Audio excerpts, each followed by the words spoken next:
A gente se especializou em liderança e esqueceu um pouco da gestão. Eu percebo que muitos pastores, eles continuam olhando para a igreja como um lugar de pessoas que precisam ser influenciadas, e ok, liderança, mas não conseguem olhar que a gestão vai potencializar a influência. A paz! Olá, meu irmão, meu amigo, eu sou o pastor Cláudio Piragini, esse é o podcast de liderança da Igreja Quírios, e você é meu convidado para participar desse podcast, escrevendo seus comentários, falando aqui as ideias, quais temas que eu deveria abordar, quem eu poderia convidar para estar aqui entrevistando. E hoje eu estou entrevistando um dos caras mais incríveis que eu conheci esse tempo. Eu tenho sido privilegiado por Deus por conhecer uma geração nova, muito inteligente, nova assim, né? Porque 40 anos é gente nova demais, né? Muito inteligente, muito avançada na experiência. E hoje eu estou com um querido amigo aqui que é o Samuel Coelho. Ele vai contar toda a história da família dele, mas antes dele falar tudo isso, né, Samuel? Isso. Obrigado por você estar aqui, querido. Obrigado por você ter aceitado o meu convite. Eu te conheci há pouco tempo. Mas é aqueles casos que a gente se identifica na hora, né? Isso é muito legal, né? A gente fala, puxa, esse cara tem a ver com o meu jeito, tem a ver com o meu pensamento. E logo que eu te conheci, eu falei, preciso convidar o Samuel para fazer esse podcast comigo. Eu queria que você agora se apresentasse para nós, contasse um pouquinho da tua história, o MBA que você fez, tudo direitinho. Legal. Bom, primeiro, que privilégio estar aqui com o senhor. Família Piragini tem uma história muito conectada à minha história. Eu fiquei 9 anos em Curitiba e o Michel é um amigo precioso. A gente se conectou demais, vim para São Paulo e ele falou, você precisa conhecer meu tio. Só que o Michel tem alguma dificuldade com o WhatsApp, ele demora um pouquinho para responder. Aí, E Michel, isso aconteceu presencialmente, né? E ele falou, agora deu certo. E nessa semana ele respondeu. Aí eu falei, eu vou estar com o Klaus. Ele falou, nossa, que legal, com meu tio. Que legal, eu queria que vocês conhecessem. Então, para mim é um privilégio enorme.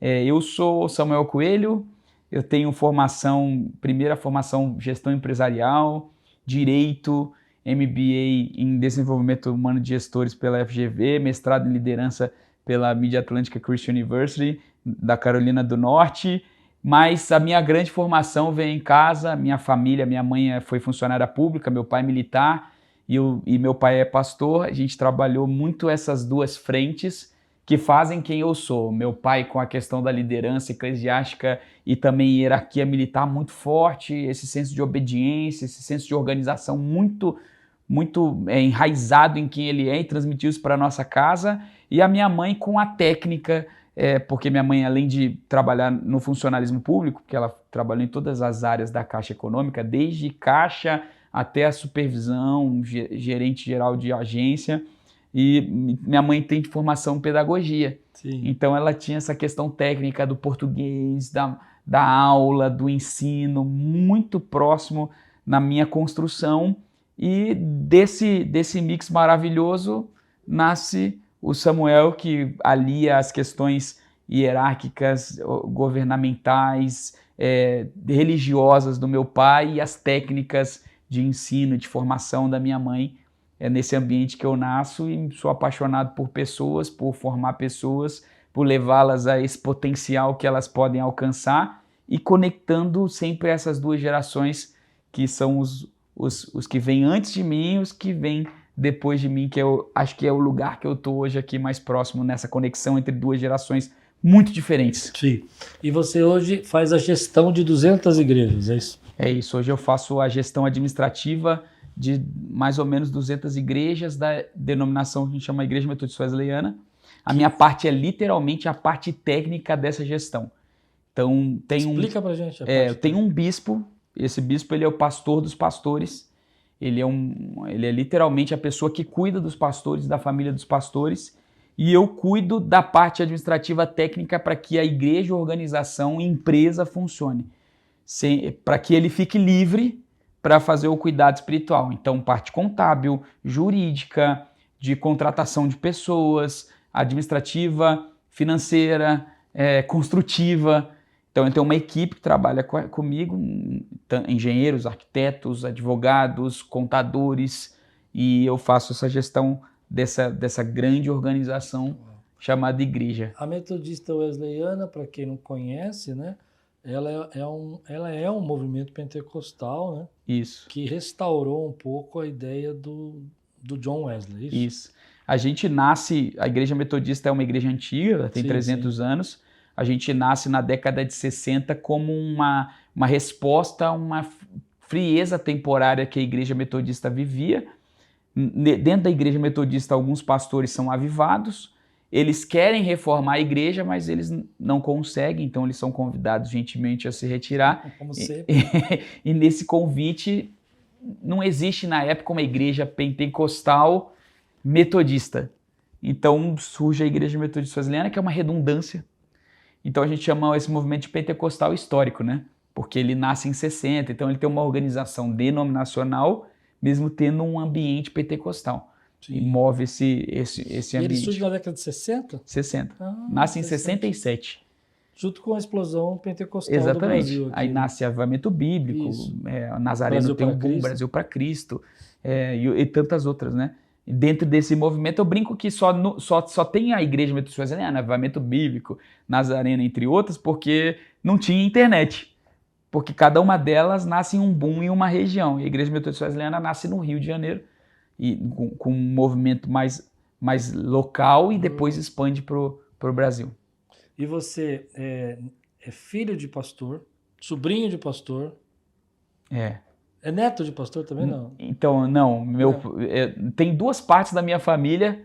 Uma parte que é a parte da minha avó, que ela é metodista, mas é uma família muito simples. Então eu brinco que é a plebe da igreja mesmo. A minha avó era analfabeta, casou com um espírita, e ela levava os meus tios todos para a igreja, mas ela era uma irmã comum da igreja, uma irmã fiel, dizimista, do dízimo da feira, porque minha avó não trabalhava, então meu avô também não era crente, não dava o dízimo. Então ele dava o recurso da minha avó da feira, minha avó tirava o dízimo, ia para o final da feira, para a xepa, e levava os filhos para a escola dominical. Tinha que chegar meio-dia, meu avô era português, não tolerava atraso, meu avô podia atrasar, mas a minha avó não atrasava. Então ela ia para a escola dominical a pé, trazia os 6 filhos, desses 6, 5 viram pastores, porque a minha avó e o meu avô, mesmo meu avô não sendo cristão, nesse nascimento da igreja, porque não tinha templo ainda, né?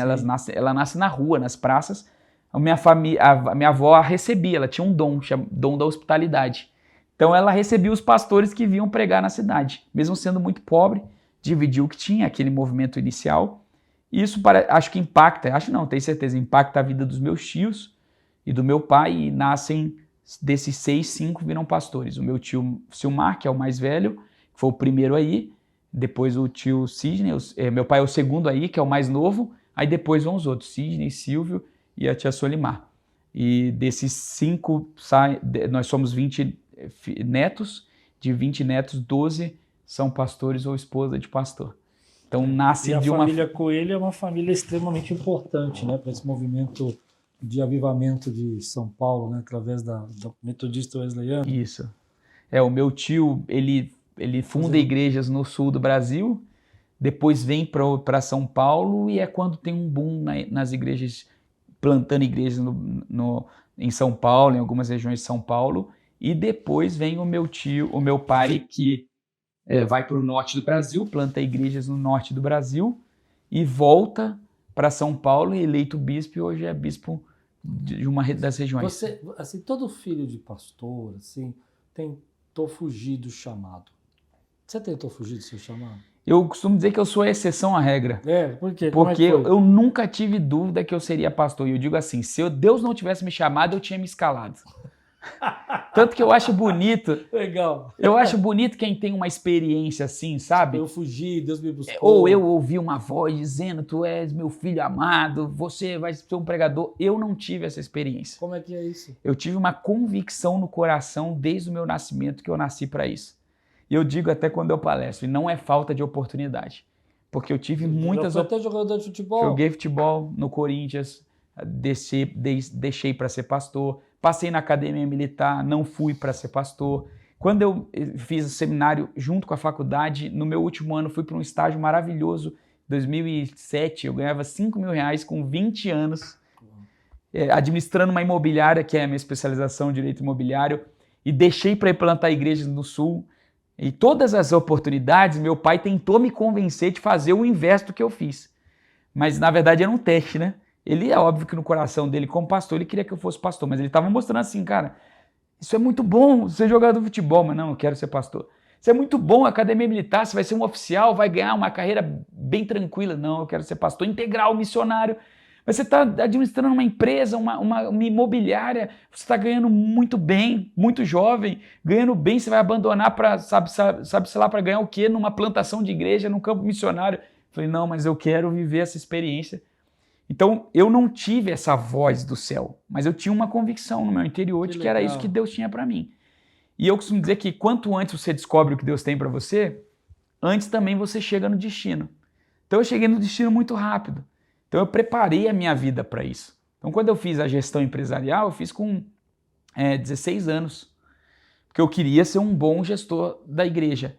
Quando eu fiz direito, eu fiz para me auxiliar na gestão da igreja. Quando eu fui fazer a minha pós-graduação, eu fui para a gestão da igreja. Quando eu fiz o MBA, foi pensando na gestão da igreja, para trazer esse nível de organização para dentro de uma igreja que é uma igreja de 1.500 filiais no Brasil. Hoje eu respondo administrativamente por 200, mas tem 1.500 no Brasil. A nossa tem 1.500? 1.500 igrejas. Uau, bastante grande. Hein? Bastante grande. Agora, deixa eu te perguntar uma coisa. Se você hoje estivesse treinando um novo pastor, qual é a dica que você daria para esse camarada? Legal. O que ele estudaria? O que ele... Eu costumo dizer que eu não sou melhor que a maioria. Não, claro. Eu acredito que eu sou mais disciplinado. Eu acho que tem gente mais hábil e com menos disciplinada. Eu acho que a disciplina é o segredo. E aí foi onde entra o meu pai e a minha mãe com a disciplina militar e a disciplina de educação. Então, meu pai, eu vou contar uma experiência. Com 6 anos de idade, meu pai me inscreveu e a minha mãe no Colégio Objetivo. Naquela época, crianças que nasciam até 30 de junho tinham que estudar num ano e depois do dia 1º de julho no ano seguinte. Eu nasci no dia 3 de julho. Então, quando meu pai foi me inscrever, o pessoal da escola falou assim, ele não pode entrar nesse ano, ele tem que entrar no ano que vem. Aí ele falou, não, mas por causa de 3 dias. Não, ele tem que entrar no ano que vem, porque ele nasceu depois de julho. Aí meu pai, missionário na Amazônia, e meu pai é muito ousado, ele falou o seguinte, então vocês deixam ele estudar esse ano. Se ele não for o melhor aluno dessa turma, ele faz o ano que vem de novo a alfabetização. Na época era a alfabetização. E eles aceitaram essa loucura. Olha. Então, minha mãe trabalhava na Caixa Econômica e no norte do Brasil, e não sei hoje como funciona, porque estou longe, minha mãe já se aposentou há algum tempo, na época você trabalhava no horário de Brasília. E lá são 2 horas menos. Então ele trabalhava das 8 até as 2, porque aqui era das 10 às 4. Uhum. Então lá das 8 às 2. Então meu pai almoçava com a gente, 2 horas minha mãe chegava, parte da tarde o pai de manhã ele estava na igreja, à tarde ele estava na igreja, mas ele ficava esse período com a gente. Ele dava almoço pra gente, a gente descansava um pouquinho, quando minha mãe chegava 2 horas, ela ia estudar comigo e com a minha irmã.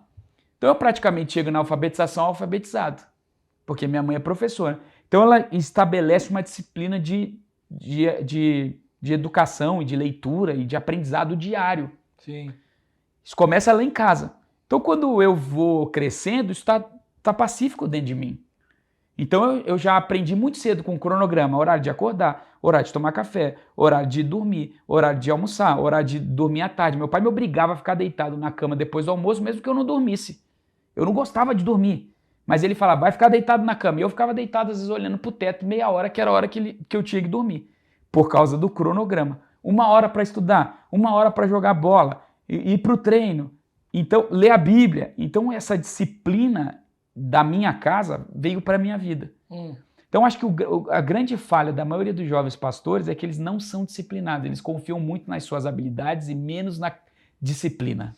Tem um livrinho, não sei se você já leu, do Michael Jordan, que ele fala o talento não é o bastante, né? É. E ele fala justamente isso, que todo mundo fica olhando para ele, falando que ele foi o maior jogador do mundo de basquete, não sei o quê, mas ninguém via os 1000 arremessos que ele fazia antes de começar o jogo, né? Exatamente. Treinando. Eu acho que essa disciplina é uma questão, mas eu acho que... Ele fala, o talento ganha jogos e a disciplina vence campeonatos. É, isso aí. Eu acho que essa é a frase-chave, né? Porque assim, você pode ganhar algumas batalhas com o seu talento. Sua habilidade vai abrir algumas portas, mas sustentar lá é a disciplina. Eu acho que hoje há uma dificuldade muito grande sobre essa questão de disciplina para o jovem. Principalmente porque talvez a minha geração que cuidou desses jovens, né, eles deram muito fácil as coisas para eles, eu não sei. Ou não tiveram essa experiência de fazer coisas rotineiras, né?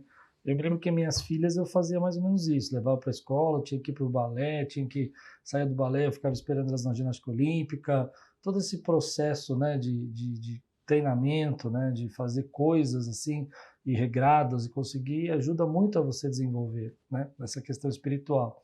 Mas você disse que nunca teve um chamado, né? Eu achei bem legal isso, eu queria voltar só um pouquinho Fica à vontade. Porque tem muita gente que trabalha essa questão do chamado de forma mística, né? E eu vou contar a minha experiência para você entender e depois você falar. Claro. A minha experiência foi assim, meu irmão Pascoal meu irmão Pascoal era sempre muito certinho, muito bonzinho. Eu era aquele briguento da escola, socava todo mundo no intervalo e tal. E meu irmão falou assim uma vez para mim, meu irmão, Deus me chamou 5 vezes para ser pastor. E eu falei, poxa, mas se Deus chamou o Pascoal 5 vezes, ele é tão bonzinho, eu tenho que chamar umas 10 para eu poder aceitar, né? E eu fiquei esperando 10 chamados de Deus, assim, que me marcassem a vida, por causa que na minha cabeça, um cara tão terrível como eu tinha que ter uma prova maior, né? Eu tirava racha na rua, eu tinha um Opala, com 17 anos, 18 anos eu tinha um Opala, eu punha o carro atrás, assim, empurrando as pessoas para sair da minha frente. Legal. Não é legal nada. Mas é errado, né? É totalmente errado, né? Mas, não, Deus vai me chamar, vai ter que... Só que eu acredito que eu atrasei um pouco o processo, porque eu fiquei esperando esse chamado místico, né? O que você fala para alguém aí que sente que o coração arde, mas não tem uma experiência fundante, assim, uma experiência mística de um chamado? Eu tenho uma posição muito pessoal de que todas as pessoas podem exercer um ministério. Porque na nova aliança, nesse novo momento que a gente vive pós-vinda de Cristo, no Antigo Testamento você tem a unção separando 3 grupos de pessoas, reis, profetas e sacerdotes. Então você tinha uma família escolhida, você tinha um grupo escolhido, você tinha uma pessoa escolhida. No Novo Testamento, Pedro e João, Pedro na segunda carta e João em Apocalipse, ele fala que nós somos reino e sacerdotes. Sim. Então, nessa nova estação que é a aliança, todos nós somos chamados para sermos missionários. Por isso que eu digo que talvez se eu me escalasse, se Deus não me escolhesse, porque eu pessoalmente acredito muito num Deus que honra decisões. Eu não acho que se alguém falar assim, eu quero ser pastor, mesmo que ele não tenha ouvido uma voz de Deus, que Deus não vai falar do céu assim, não, você não foi chamado para ser pastor não, então não seja pastor. Acho que Deus vai honrar essa decisão. Então a gente às vezes fica esperando essas vozes, porque a gente tem esse sentimento místico da antiga aliança, de que Deus escolhe algum tipo de pessoa, sendo que nessa nova aliança todos nós fomos escolhidos. Sim, verdade. Todos nós fomos chamados para pregar o evangelho, para sermos discípulos, para manifestarmos a glória. E que alguns, talvez pelo ambiente, pela família, por uma experiência muito pessoal, eles respondem cedo e por responderem cedo, eles caminham nessa direção. Talvez até seja um pensamento equivocado, porque vou incentivar alguém que não foi chamado para ser pastor. Mas que bom se todos respondessem dessa maneira, porque de fato todos foram chamados para ser pastor. Talvez não de maneira integral, talvez não abrindo mão de tudo, mas todos foram chamados para ganhar uma alma, discipular uma alma, liderar um pequeno grupo, liderar um ministério dentro da igreja. E nesse movimento de crescimento da igreja, é natural que se você começar liderando, ganhar uma alma, você multiplicar essas almas virarem um grupo, você multiplicar esses grupos virarem 10 grupos, Sim. Você multiplicar 10 grupos virarem 100, você vai ser o pastor desses grupos. O seu pastor vai falar, cara, você é pastor, mesmo que você não seja chamado.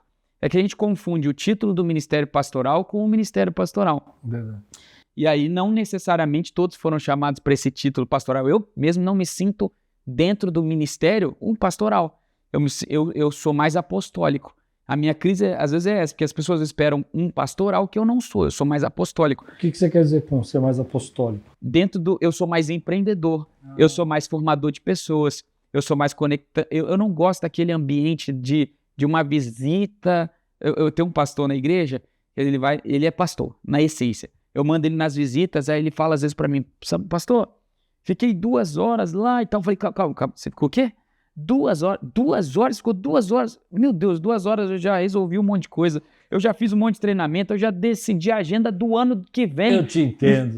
E você ficou 2 horas na mesa conversando. Mas ele é pastor, então ele ouve, ele chora, ele abraça, ele ri, ele é isso. Eu já sou um outro ministério. Se eu ficar na mesa treinando, que nem a gente estava lá no almoço, eu ficaria... A hora passou, gente, meu Deus, tem que fazer o podcast. Verdade. Porque esse é o ambiente que eu amo. É um ambiente de formação, de troca, de crescimento, de pensamentos. A gente estava pensando no futuro da igreja. Isso aqui tem tudo a ver com o apostólico. O que nós vamos fazer, onde nós vamos conquistar, como a gente pode conquistar estrategicamente. Esse é o apostólico. O pastoral é esse cara que cuida. Como evangelista, estaria pregando ali para o garçom. O profeta ia estar falando, não, a gente está gastando tempo demais aqui, vamos orar e ler a Bíblia e já estava falando em línguas. Vamos andar no profético. E o mestre ia estar explicando, calma, para aqui, vamos tentar explicar os detalhes do contrato. Então, cada um desse perfil de governo da igreja vai se encontrar. Não necessariamente como a gente. Sim. E essa é a beleza. Então, às vezes as pessoas estão esperando um toque místico, mas que ele é apresentado no caminhar. Então eu fui descobrindo isso na caminhada, fui descobrindo isso andando. Eu já tinha uma certeza do coração, nunca ouvi essa voz, mas eu falei, cara, isso aqui é para mim. Isso aqui tem tudo a ver comigo. Eu amo esse ambiente. E aí, profeticamente, meu pai fez isso, né? Quando ele coloca o nome de Samuel, Samuel é um menino que depois de desmamado vai viver no templo. Sou eu. O destino já estava lá. Ele apontou esse caminho, que é o que eu sempre digo, né? Meu pai foi mais que um pai, ele foi um treinador, meus pais, né? Eles me treinaram para aquilo que eles viram que eu seria. Então ele foi até as negativas dele dizendo não seja pastor, não seja pastor, não seja pastor. Na prática, ele me testando para ver se era isso que eu queria. Porque eu iria ouvir o tempo todo isso. Você é pastor só por causa do seu pai? Eu falei, não foi não. Cara, ele disse para eu não ser e eu fui. Tudo que ele falou, não vem para cá, não vai plantar uma igreja. E eu fui fazendo, porque na verdade ele estava me testando. Sim.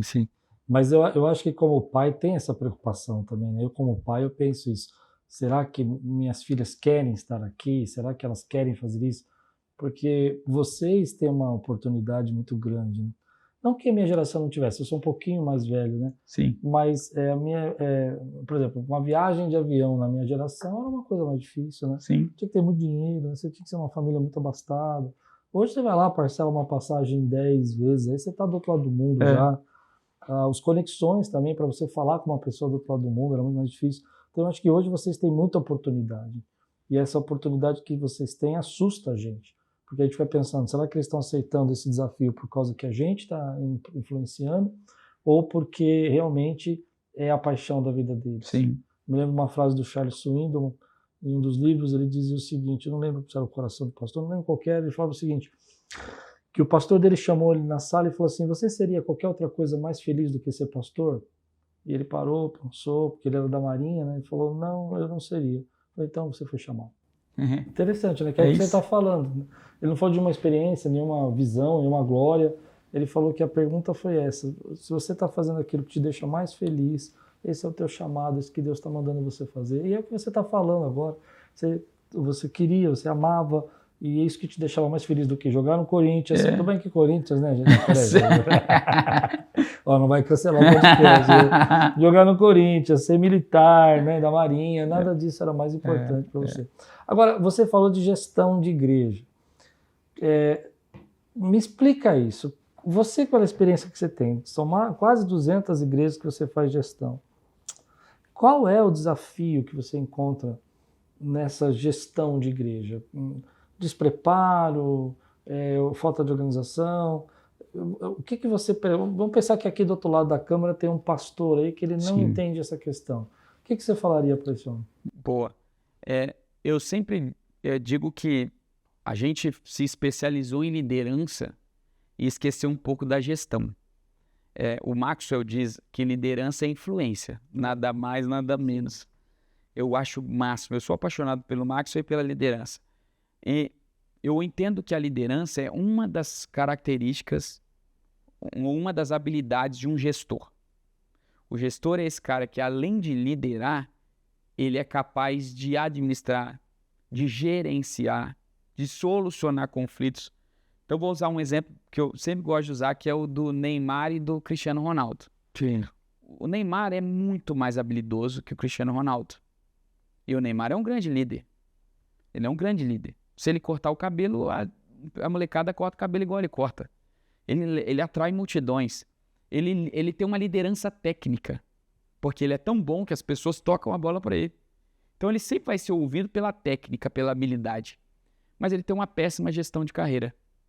Ele tá na fofoca, ele tá lesionado, ele não se cuida, ele tá no carnaval. Aí você vê o Cristiano Ronaldo. Ele talvez não seja tão habilidoso como o Neymar. Eu entendo. Mas a gestão de carreira dele é maravilhosa. Ele não toma refrigerante. Ele tá dando entrevista, tem uma Coca-Cola, ele tira e ele fala água. Ele tá comunicando algo, ele tá intencional nisso. Ele não jogou em um time único. Ele poderia ter ficado a vida inteira no Real Madrid. O que ele fez? Ele saiu do Real Madrid e foi para a Juventus. Um outro, ele já tinha vindo de um mercado que era a Inglaterra. Ele foi para um mercado grande que é a Espanha. Aí ele sai e vai para um mercado diferente que é a Itália. Aí ele sai e vai para a Arábia. Veja, ele volta para a Inglaterra e depois vai para a Arábia. Olha os ciclos de mercado. Enquanto ele podia escolher, ele escolhe onde joga, mas ele escolheu por quê? Porque era um mercado potencial. Então, ele tem 40 anos e ele está fazendo gol. Ele está na seleção, ele está liderando a seleção, que é uma das melhores seleções do mundo hoje. Então, veja, liderança e gestão. Eu percebo que muitos pastores, eles continuam olhando para a igreja como um lugar de pessoas que precisam ser influenciadas, e ok, liderança, mas não conseguem olhar que a gestão vai potencializar a influência. Muito bom isso aí, muito bom. Vai fundo nisso aí. E a gestão, ela potencializa a tua influência. Então, por exemplo, se você é um bom líder, mas você não tem uma boa gestão financeira, você não vai conseguir alcançar os resultados, maximizar os teus resultados, porque você tem dívidas. Sensacional. Então, se você tem uma péssima gestão de conflitos, você é um líder, você motiva pessoas, mas elas vão brigar e você não vai conseguir resolver aquele conflito.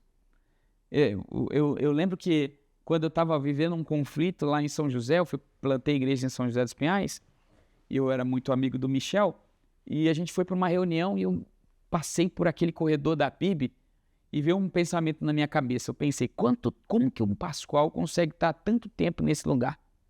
Porque eu estava vivendo um conflito na minha liderança. E eu não sabia como resolver aquele conflito. E eu pensei, eu vou sair daqui. Porque a primeira sensação quando você está num conflito é a fuga. Sim. Então eu precisei fazer uma gestão pessoal, estratégica, de aprendizado, de solução de conflitos, para ampliar a minha liderança naquela equipe. Sensacional. Então, gestão. Então, foi aprender sobre solução de conflitos, foi aprender sobre perfis comportamentais, fui aprender sobre as gerações, que foi aí que eu caí no MBA, que eu fui para o MBA, para ampliar o meu nível de gestão. Deixa eu ir mais fundo nisso. Claro, claro. Eu acho que um dos problemas que você falando me ocorreu isso em mim, tá? Por exemplo, a gente às vezes não separa liderança de gestão. Isso. A gente entende que liderança e gestão são atributos ou páginas da mesma história, vamos pensar assim. Mas o que eu sinto é que, por exemplo, alguns problemas que eu tive aqui na igreja só foram melhorados ou resolvidos com a gestão dos conflitos. Então, por exemplo, colocar pessoas certas nos lugares certos, mas como que eu vou fazer esse sistema funcionar? Isso.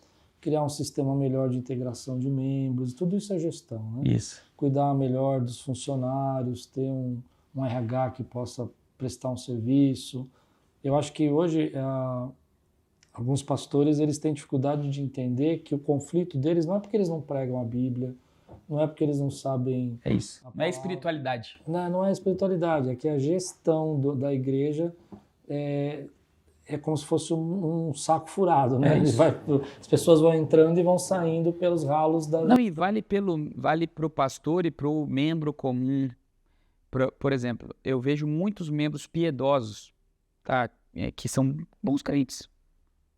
Então ele é um bom crente, ele ora, ele lê a Bíblia, ele jejua, mas ele não sabe fazer uma administração financeira. Então ele está sempre endividado. E aí, amigo, não adianta orar. Não vai resolver se você continuar comprando no cartão sem controle. Sim. Isso é gestão.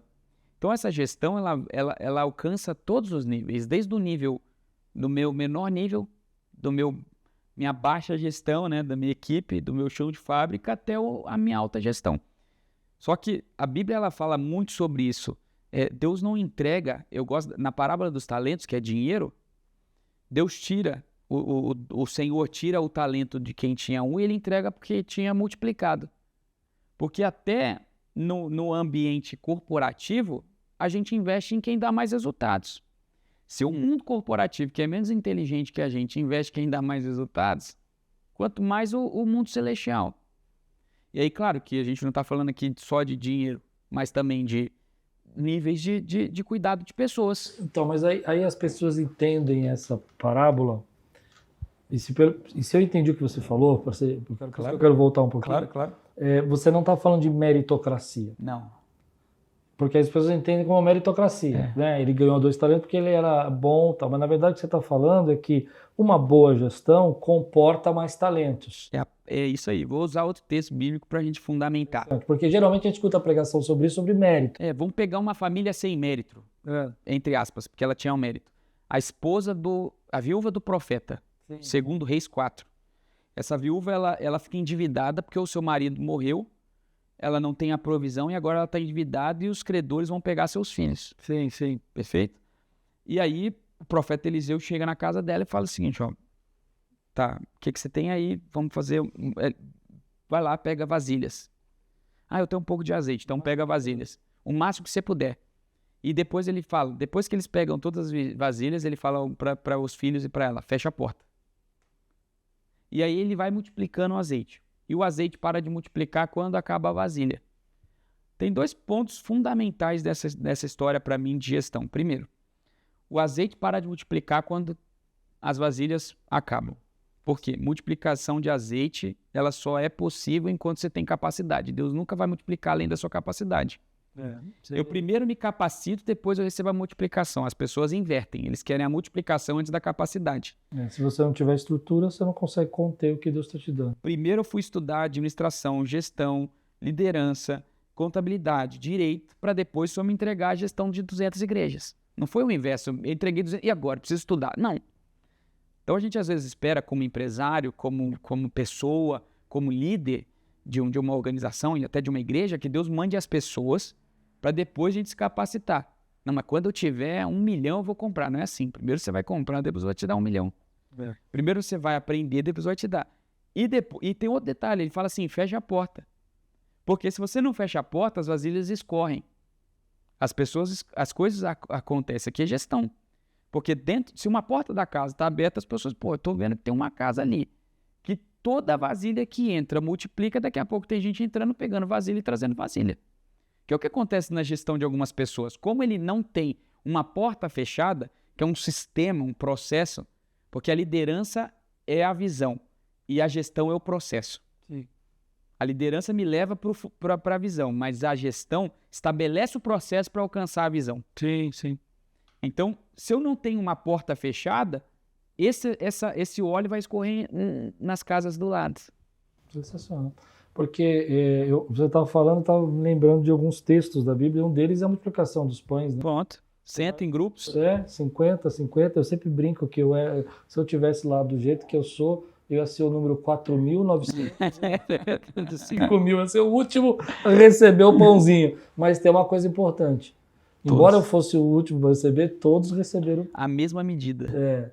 Se não tivesse uma boa gestão, cada um ia receber. Não, e a gestão, olha da briga. Eu acho, esse é um dos textos preferidos para mim sobre gestão, porque o que acontece? Você tem um problema, Jesus coloca para sua equipe, resolva o problema. Sensacional. A equipe traz a solução, mesmo que sem a fé, porque ali é a solução que eles têm. Olha, tem aqui um menino, mas o que é isso para tanta gente? Outro, nem 200 denários de pão daria. Eles estão buscando soluções.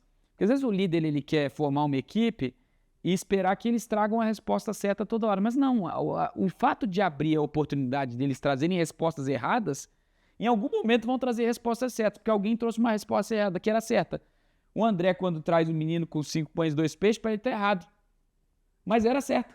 O que é isso? Né? O que é isso? Mas era certa. Então, quem fala isso é o Barack Obama, no livro dele. Ele conta que a solução para a campanha de eleição presidencial dele foi a solução da campanha de senador dele, que ele não queria doação de grandes empresas. Então ele colocou na mesa, gente, eu quero de alguma maneira que as pessoas doem, mas eu quero que todos sejam iguais. Aí começaram a falar um monte de besteira. Aí ele fala, no meio das grandes besteiras, essa é uma grande solução. Interessante. Então você precisa dar oportunidade para as pessoas erradas para que elas acertem. Até isso é gestão. A gestão, Jesus dá essa oportunidade, aí ele manda o pessoal se assentar, porque não existe gestão se você está na operação. Eu tive uma grande mudança aqui na igreja quando eu comecei a fazer uma gestão mais forte, que eu chamo de Jornada Quírios, que é um trilhozinho que a gente criou, que a pessoa sai de multidão e vai chegar até o núcleo.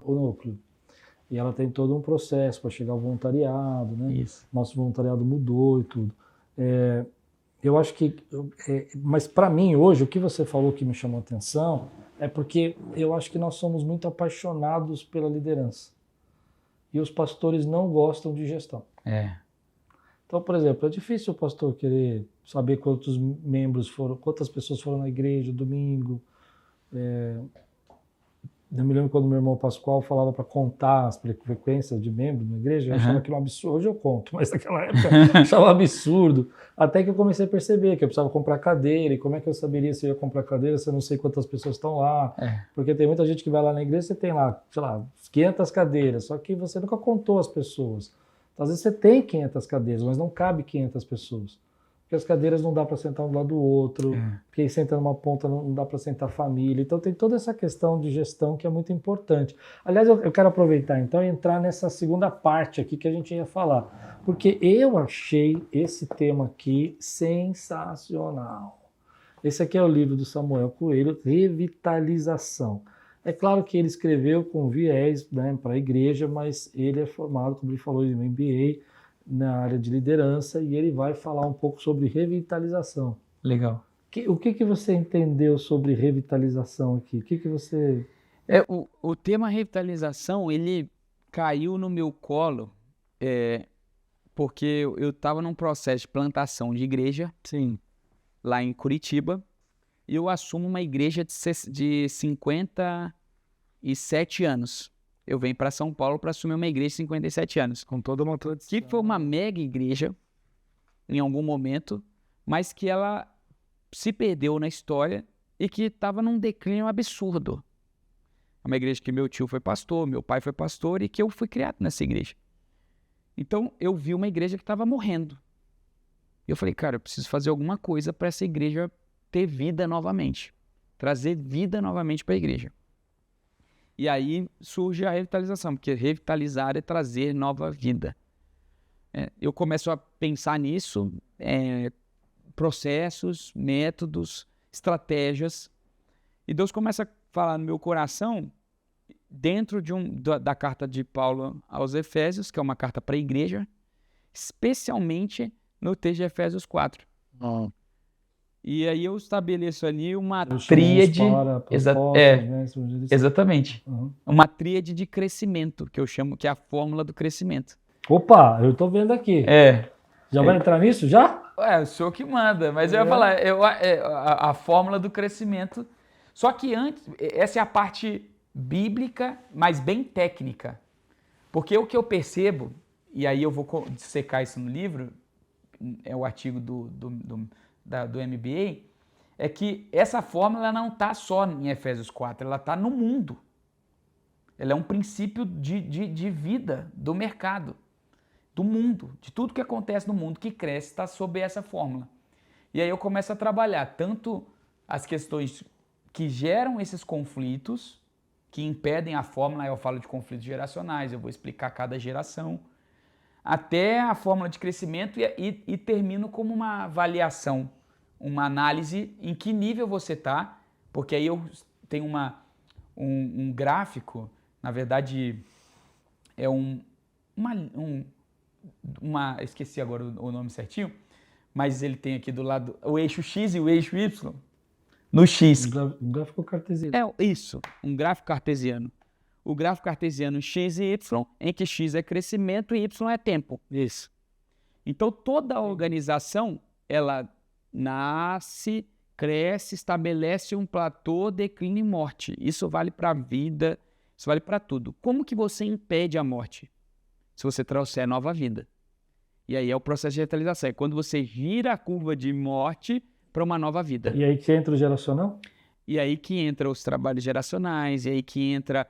Aí eu vou, no livro, dar alguns caminhos para fazer a revitalização. E qual que é a tríade do crescimento? Aí agora todo mundo É uma saber. fórmula, né? Isso pode usar até para pastores, para igreja, mas também para trabalho. Tudo. É isso aí. É uma matriz. É uma matriz. E aí? É U mais D mais M. U D mais D mais M. igual a C, crescimento. Então vamos lá. U de unidade. Tem que ter unidade.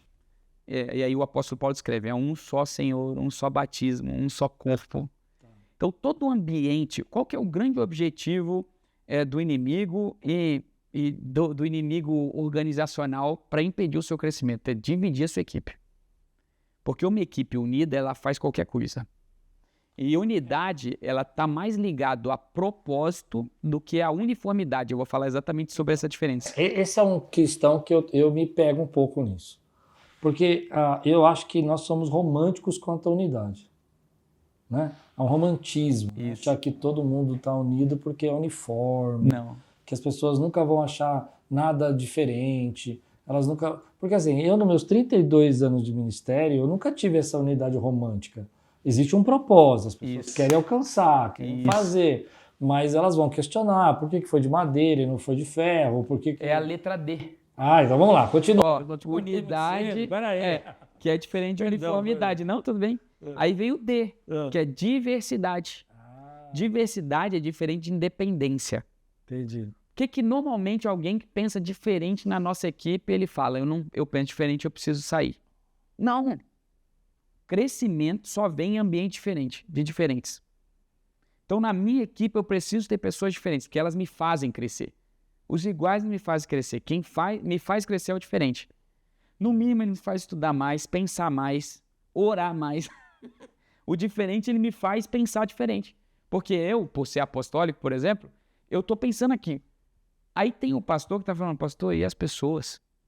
Que é o pastor? E a irmãzinha? Aí tem o evangelista que ele está falando assim, pastor, mas nós temos que ganhar alma. Porque eu estou na construção, eu estou atropelando tudo, construindo, plantando, fazendo a gestão disso tudo. Aí alguém está me chamando para o evangelismo. Aí o profeta está falando assim, mas se a gente não orar, não vai dar certo. E o mestre está falando, mas também se a gente não explicar a Bíblia, essas pessoas não vão ser consolidadas. Então veja, um ambiente de diversidade é fundamental para o crescimento. E as pessoas pensam que diversidade é independência. Ele fala assim, eu penso diferente, eu tenho que sair desse lugar. Claro que não. Você está exatamente nesse lugar porque você pensa diferente. Eu já ouvi pastores falar, com certeza você já ouviu também, não, é que as pessoas estão fora da visão. E às vezes esse fora da visão vira até uma cadeia, né? Uma prisão, porque ninguém pode pensar diferente. Não é isso? Eles falam exatamente isso. E é o que eu falo exatamente o contrário. Eu falo assim, Deus vai te dar visões diferentes da minha. A minha visão, exemplo, eu estou numa construção. Eu falo, eu consigo enxergar o todo. É verdade.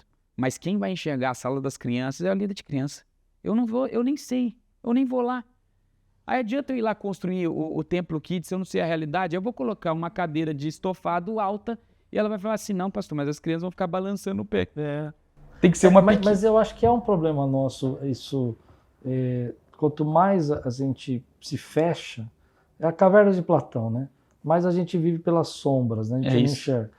Eu me lembro, eu tenho um amigo querido, que ele é de uma banda conhecida, até comentei com vocês agora há pouco, e um dia nós fomos tomar um café, mais de 15 anos a gente é amigo e tal, e a gente foi eu com o meu jeitão de pastor, e ele tava com o Rastafari careca aqui do lado, e o Rastafari até a cintura, assim. Sim. E aí a gente foi tomar um café. Quando a gente sentou para conversar, veio a moça falar que pediu pedido da padaria lá, o que a gente queria e tal. Aí a gente pediu café e tal, e eu com aquela roupinha de pastor e ele com Rastafari, né, todo cortado, careca dos lados. A moça olhou para mim, olhou para ele, olhou para mim, olhou de novo para ele, fez uma careta, Aí eu falei, tá vendo? A gente tá tão diferente que ela não consegue acreditar que a gente está sentado na Que mesma a gente mesa, é né? igual.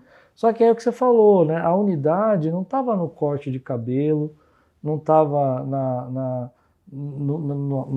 careca aqui do lado, né? Sim. A unidade estava no propósito, né? Porque ele quer falar do amor de Deus, ele quer evangelizar, quer falar de Jesus, eu também. Então a gente conseguia se unir apesar de ter um estilo. A música dele era rap, a minha, sei lá, eu gosto de black, né? Music, mas é mais soul. Então não batia muito, né? Se você for pensar até musicalmente, mas o propósito estava ali, É. né? E é Só que eu impossível. aprendi muita coisa ali, sabia? Não, e é impossível a sua percepção, ela é construída com 3 condicionantes, que é o seu modelo mental, as suas necessidades e os seus modelo mental, necessidade e o outro eu esqueci agora, é psicologia. Cada um de nós é construído por essas 3 condicionantes.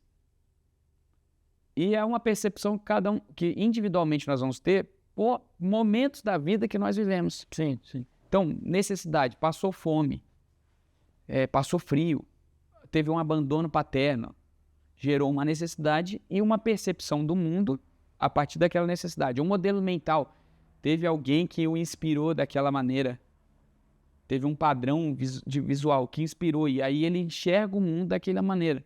Então, esse óculos que eu uso é diferente do óculos que você usa. E quando a gente olha um globo tão grande chamado igreja, empresa, organização, tem 5, 6 mil pessoas, eu não posso me limitar a pensar ou pensar limitado que o meu óculos é o óculos de todo mundo. É verdade. Por isso que o Maxwell fala no livro dele de comunicação, ele fala assim, comunicação não é o que você fala, é o que o outro entende. Porque o entendimento do outro vai passar por um filtro que é a sua percepção. Sim, sim. Então, eu posso pegar o seu óculos que eu nunca vou entender. Por isso que tem uma letrinha depois do U mais o D, que é o M. Ah, então, é isso que eu queria chegar. É a maturidade. É a capacidade de resolver problemas. Porque maduros, eles resolvem problemas. A diferença de um homem para um menino é que o menino fala, é meu. Você vai e coloca uma bola aqui, eu tenho 3 filhas pequenas. Eu coloco uma bola aqui, a mais novinha, e ela vai querer dominar. E ela vai gritar e chorar, porque ela tem 2 anos. A de 6, ela vai chorar, mas ela vai deixar a mais novinha ficar com a bola. A mais velha não vai nem ligar. Tem 10. Por que a mais velha não vai ligar? Porque ela tem 10 anos. Então ela já aprendeu que tudo naquela casa, nesse momento, é pequenininha. Então ela não vai entrar nessa crise que a do meio está entrando, porque há pouco tempo era tudo dela. Então, por isso que crianças não casam. Porque crianças pensam, é minha casa, é meu carro, é meu dinheiro, é meu salário. E quando você casa, você descobre que nada é seu. Sim. Tudo é da sua esposa. Não, tô brincadeira. Tudo é nosso. Né? Ô, Lupe, vamos ver se... Tudo é nosso. Essa é a parte dos coelhos, né? Tudo é nosso. Então você tem que descobrir. Olha, Jesus, quando ele está ensinando, a oração é Pai Nosso. Mas na cruz, levando os nossos pecados, é Deus meu. Por que é Deus meu na cruz, levando os nossos pecados, e é Pai Nosso quando ele está andando sem carregar os nossos pecados? Justamente por causa dessa percepção. Então, quando você alia unidade, diversidade e maturidade, você tem crescimento. Exemplo simples. Casamento. Unidade. Até que a morte separe. O que une um casamento? É uma palavra. Vocês vão ficar firmes até o final. Tem dia que eu não quero, mas eu dei a minha palavra. Então eu sou unido por uma palavra. São 2 seres diferentes. Um homem e uma mulher. Completamente diferentes. E eles resolvem os seus conflitos em amor, maturidade. Por isso que Paulo fala, falando a verdade em amor, cresçamos em tudo. Aí, por exemplo, eu estou usando um exemplo da vida. Homem e mulher, unidos por um propósito, diversos, resolvem seus problemas, com maturidade, crescem, geram uma família. E aí, biblicamente, ó, só para finalizar aqui, ó, a fórmula para não perder o detalhe. Olha a 1 Coríntios 11. Sabe qual é o problema de vocês, Coríntios? É que quando vocês se reúnem para as refeições, vocês não se reúnem para unidos.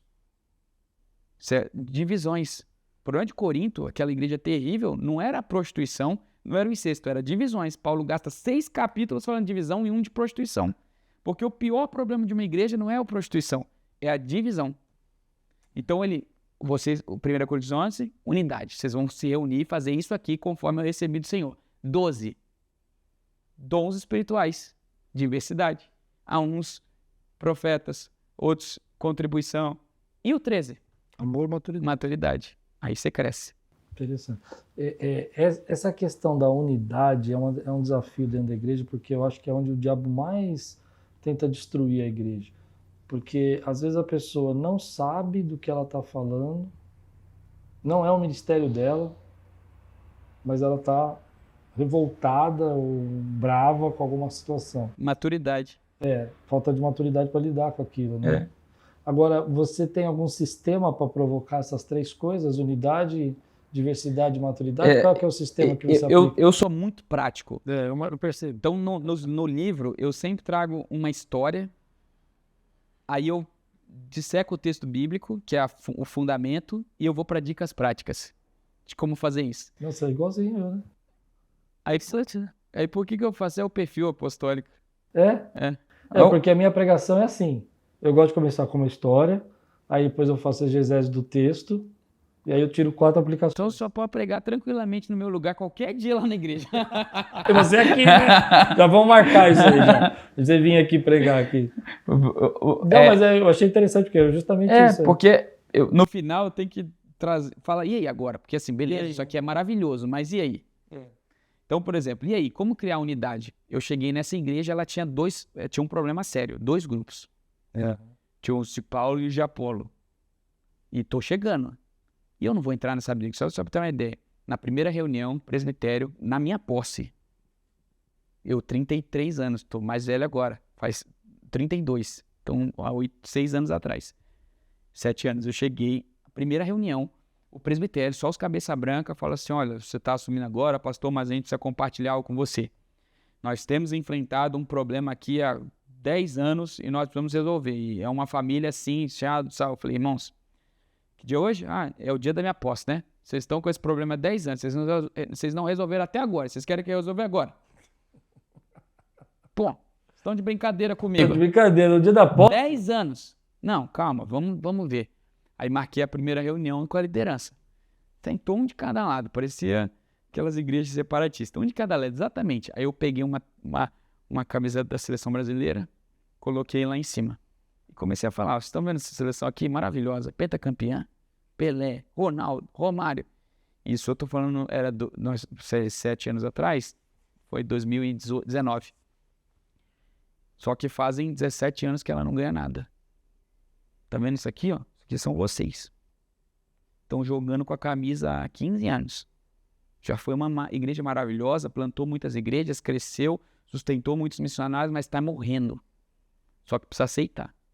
E sabe qual é o problema desse aqui? É que vocês são o Rio Negro e os Solimões. Só que a partir de hoje não vão virar o Amazonas. Legal. Aí eu falei, semana que vem era janeiro, ia ser o carnaval. Nós vamos fazer um mutirão aqui, eu quero todo mundo aqui. Então assim, o que eu aprendi, e é uma coisa que eu tenho ensinado, né? O que eu recebi eu também vos entreguei. Não existe briga quando você tem comida e trabalho. Põe todo mundo para trabalhar em alguma coisa que eles amam. Eles amavam aquele lugar. E tava caindo aos pedaços. Falei, vamos reformar isso aqui, vamos pintar a igreja, vamos pintar as paredes, vamos pintar as marcas. Enquanto isso, faz um churrasco lá. Aí eu juntei umas 100 pessoas. A igreja tinha 200, metade da igreja. Num mutirãozão. Maravilhoso. Criança, adolescente, todo mundo pintando, comendo churrasco. Resolveu o problema de divisão. Você colocou um propósito. Coloquei eles para fazer uma coisa que todo mundo amava, aquele lugar. Pôs para trabalhar num propósito. Deixa eu falar um pouquinho desse aqui, que nosso tempo está quase no final, né? Bom, esse é a Revitalização, perdão. Isso. Uma resposta para experimentar o novo, né? Esse aqui eu achei muito legal, que é Vida Extraordinária com Paulo, que é a Bíblia comentada. É isso. Não é isso? E aqui as Cartas Paulinas. Cartas Paulinas. Isso. Muito legal isso aqui eu quero olhar logo. E esse aqui é uma devocional. Isso, para líderes. Para líderes. Ah, é. Ele tem um diferencial aí. Que lindo, né? Eu não sei escrever para um outro grupo de pessoa. Então, toda vez que eu leio a Bíblia, eu enxergo liderança. Manda uns para a gente vender aqui na Com livraria. certeza. Que alguém quiser comprar online, compra. samuelcoelho.com.br. samuelcoelho.com.br. Aí compra online. Isso. É para isso aqui, né? Se você comprar aqui, o frete é grátis. Aqui vai... Você vai ter que mandar para mim, mas você está mandar. aqui do meu lado. Tô próximo. Agora, vou deixar aqui os nossos últimos minutos para você dar um recado pro povo aqui. Uau, eu fiquei desafiado a falar alguma coisa no final, depois de tanta coisa incrível que a gente comentou. A parte de... Vou ser sincero. Estou até emocionado até. A parte da organização que você falou, essa questão organizacional, falou muito comigo. Que legal. Porque é uma coisa que eu tenho preocupado, investido aqui na igreja. Mas hoje de manhã eu acordei preocupado com isso. Uau. Porque eu quero mudar algumas coisas. Organizacional. Quero preparar melhor a igreja organizacional. E aí fiquei pensando, porque começou muito da liderança, né? Fiquei pensando, será que isso vale a pena o gasto que eu vou ter e tal? E aí você falou, chega. Mas agora é com você, não vou te interromper mais. Não, e eu fiquei pensando exatamente nisso. E eu, como eu sou muito prático, eu queria compartilhar algumas coisas que Deus tem colocado no meu coração nesse tempo e que fazem sentido para mim e que vai fazer sentido para você. Talvez você está me vendo aí e nem me conheça, né? Eu acho que isso está tudo bem. A gente tem que, nessa estação, entender que Deus ele nos escolheu para propósitos muito específicos. E que não ser como os outros não é um problema, pode ser uma solução. Eu sou o Samuel.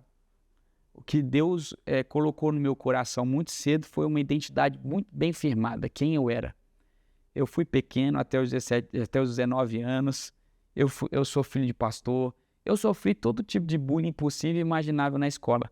Por que o Samuel nunca abandonou o seu propósito, mesmo sofrendo bullying, perseguição, ficando no campo missionário? No meu primeiro ano, fiquei 300 dias de jejum forçado, porque eu não tinha dinheiro para comer. Depois de ganhar 5 mil como advogado, abrir mão e, será que Deus me abandonou? Não, porque eu tinha muito claro quem eu era no Senhor. Quando você tem uma identidade firmada no Senhor, você ouviu de Deus, você pode enfrentar qualquer circunstância. Eu acho legal que Jesus ele é batizado em Mateus 3 e ele ouve do céu, tu és meu filho amado. Em Mateus 4, quando o diabo vai tentá-lo, ele fala assim, se tu és o filho de Deus. Jesus não cai na tentação porque ele sabe quem ele é. Ele ouviu antes, você é meu filho amado. Então, quando alguém questiona quem você é, se tu és, tudo bem, você pode dizer qualquer coisa a meu respeito. Então, primeira dica preciosa para você nesse tempo, firma a sua identidade no Senhor. Ouça dele quem você deve ser ou quem você é. Porque se você estiver firmado no Senhor, qualquer vento que vier não vai te abalar. Segundo, faça a coisa certa. Quando eu estava em São José dos Pinhais, na plantação, 3 anos e meio, do momento da plantação até o meio do terceiro ano, do quarto ano, eu tinha 5 pessoas. Só para você ter uma ideia, eu não falei sobre isso, mas eu falo no livro, no final do 9º ano eu tinha mais de 1.000 pessoas. Mas eu cresci do meio do quarto ano até o 9º ano, muito. Mas em 3 anos e meio eu estabeleci as edificações que me sustentaram para depois.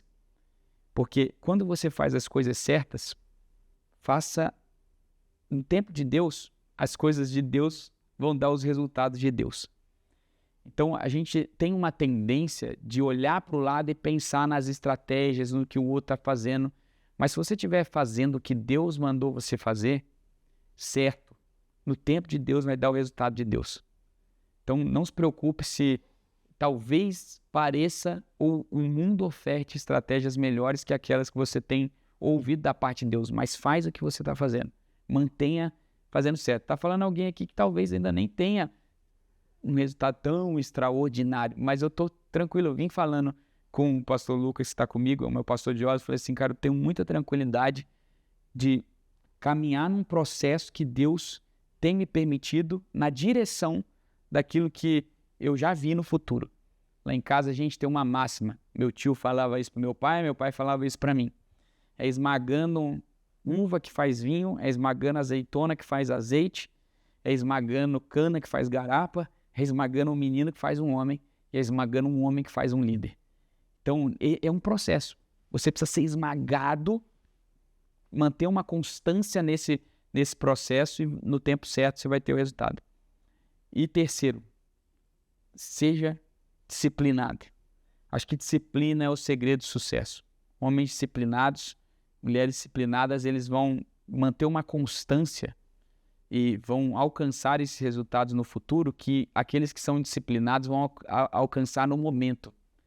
Então, não se assuste, e eu falo aqui, talvez para pastores como eu, né, que olham para o lado e veem, caramba, tem tanta gente fazendo algo extraordinário, crescendo de uma hora para outra. Não se assuste com isso.